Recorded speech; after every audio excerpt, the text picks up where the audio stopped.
Puji nama Tuhan, selamat pagi anak-anakku semuanya. Hari ini kita masuk di dalam pertemuan kedua, masih dalam pelajaran yang pertama yang berjudul apa? Allah hadir dalam alam semesta. Nah, ini kita pertemuan kedua. Nah, kita akan memulai dengan berdoa terlebih dahulu. Ya, mari kita berdoa. Tuhan Yesus, kami bersyukur untuk pertemuan pagi hari ini. Kiranya Tuhan menolong dan memberkati kami, juga memberkati anak-anak-Mu. Kiranya anak-Mu boleh mengenal Tuhan melalui pelajaran hari ini. Dalam nama Tuhan Yesus Kristus, amin. Oke, anak-anak bersyukur ya. Kita diberi kesehatan oleh Tuhan. Sehingga kita bisa bertemu meskipun melalui video seperti ini ya. Di samping ini ada gambar berdoa dan kita sudah melakukan berdoa. Nah, mungkin anak-anak ada pertanyaan untuk minggu yang kemarin. Ya, kalau ada pertanyaan nanti bisa lewat WA-nya Pak Titus ya. Kalian siapkan buku tulis, pensil, Alkitab, atau buku bacaan tentang penciptaan alam semesta. Nah, untuk minggu depan Pak Titus akan kasih kalian seperti modul.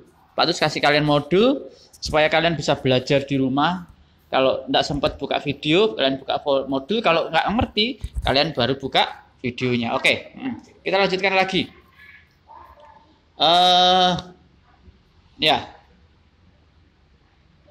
kita kemarin sudah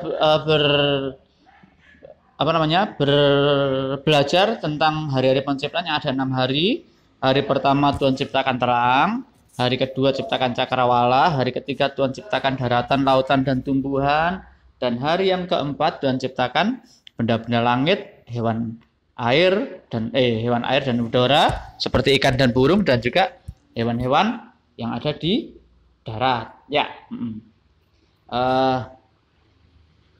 itu sekilas yang kemarin. Sekarang kita kembali lagi kok angel. Oke.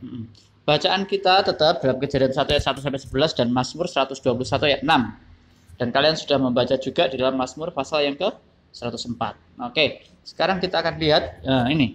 Alam semesta ini diciptakan Tuhan untuk kebaikan manusia. Jadi anak-anak perhatikan bahwa semua alam semesta ini diciptakan Tuhan adalah untuk apa? Untuk kebaikan manusia.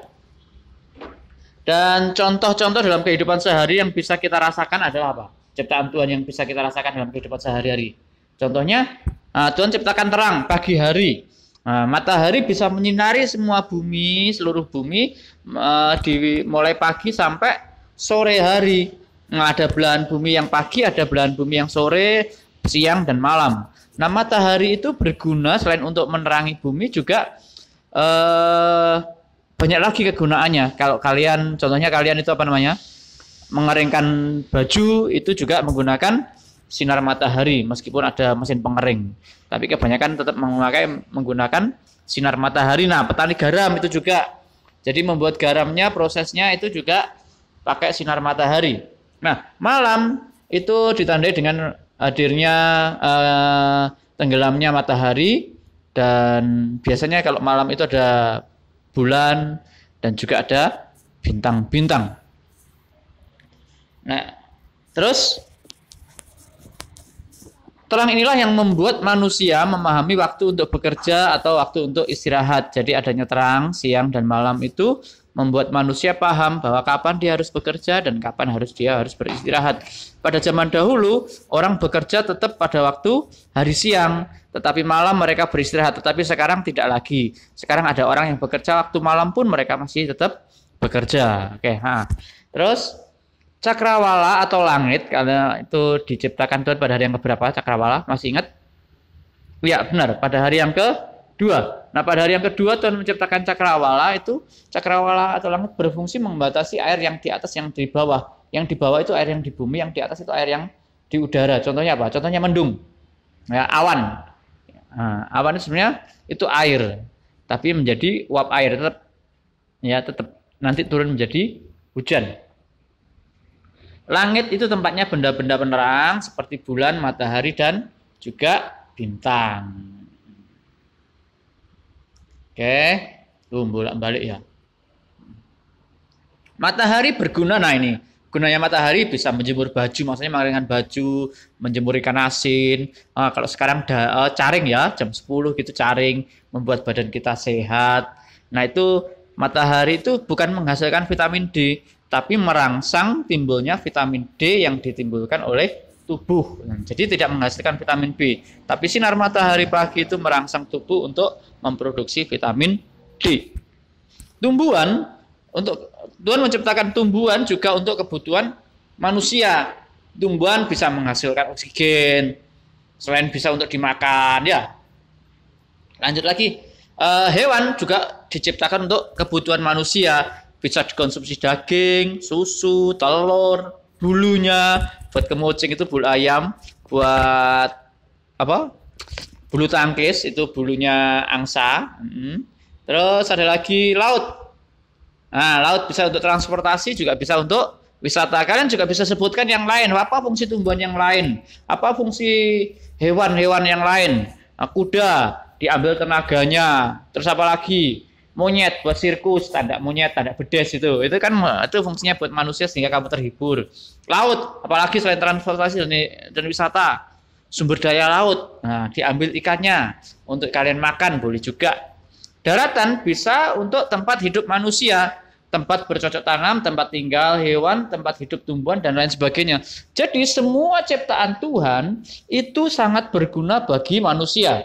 Oleh karena itu Tuhan memberikan manusia kuasa untuk apa? Untuk mengolah semua ciptaan Tuhan. Supaya ciptaan Tuhan itu tetap ada sampai selama-lamanya. Bayangkan kalau alam itu rusak semuanya, maka manusia akan susah. Makanya kita sebagai manusia harus mentaati Allah dengan apa? Dengan menjaga ciptaan Tuhan.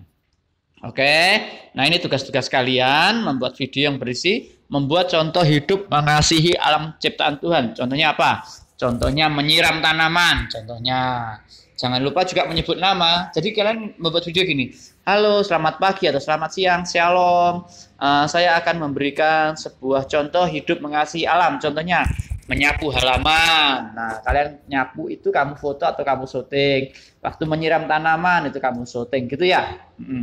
Atau memberi makan ikan itu disyuting, direkam, terus dikirim ke grup. Oke? Hari ini cukup sekian. Hari ini kita belajar bahwa semua ciptaan Tuhan itu berguna bagi manusia, sehingga manusia wajib untuk mengusahakan alam, menjaga alam supaya alam tetap baik, tetap ada, tetap lestari gitu. Oke, kita berdoa yuk. Sorry. Ini tetap bususan itu istrinya Pak Titus. Ayo kita berdoa yuk. Tuhan Yesus, kami bersyukur selesai kami beribadah melalui pelajaran hari ini. Kiranya kami boleh tahu bahwa Engkau mengasihi kami, Engkau mengenal kami, Engkau mencintai kami dengan memberikan alam semesta buat kami, supaya kami bisa hidup, dan kiranya kami juga bisa memelihara alam semesta, termasuk lingkungan sekitar kami, dengan kami menyapu, membersihkan rumah, membersihkan halaman, membuang sampah pada tempatnya, menyiram tanaman, memberi makan hewan, juga banyak hal yang bisa kami kerjakan Tuhan. Terima kasih Tuhan, terima kasih. Di dalam nama Tuhan Yesus kami bersyukur. Amin. Oke, hari ini cukup sekian dan Tuhan memberkati kalian. Amin.